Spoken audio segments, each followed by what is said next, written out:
काल देवेंद्र फडणवीस यांनी मुख्यमंत्रीपदाची शपथ घेतल्यानंतर पहिली स्वाक्षरी ही एका रुग्णाला अर्थसहाय्य मिळवून देण्यासाठी केली। पुण्याचे चंद्रकांत कुऱ्हाडे यांना बोन मॅरो ट्रान्सप्लांटच्या उपचारांसाठी मुख्यमंत्री वैद्यकीय सहायता निधीतून 5 लाख रुपयांचं अर्थसहाय्य मंजूर करण्यात आलंय। कुऱ्हाडे यांच्या पत्नीनं मुख्यमंत्री वैद्यकीय सहायता निधीतून मदत मिळावी म्हणून अर्ज केला होता।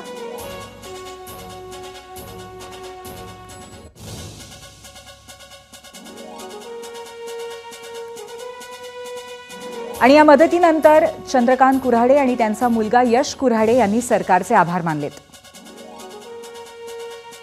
मला बोन मॅरो ट्रान्सप्लांट या उपचारासाठी महाराष्ट्र राज्याचे मुख्यमंत्री श्री देवेंद्र फडणवीस साहेब यांनी ₹5 लाख जाहीर केले।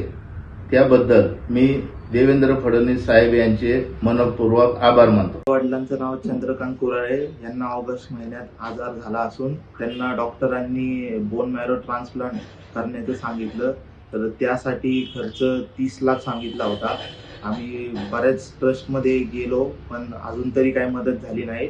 पण मुख्यमंत्री सहायता निधीमध्ये फॉर्म भरला होता, तर आठवड्यातच त्याचा निकाल लागला आणि आम्हाला 5 लाख मिळाले। त्याबद्दल नवीन मुख्यमंत्री देवेंद्र फडणवीस साहेबांचे खूप खूप आभार। महानिकाला दिवशी सर्वाधिक पाहिलेलं चॅनल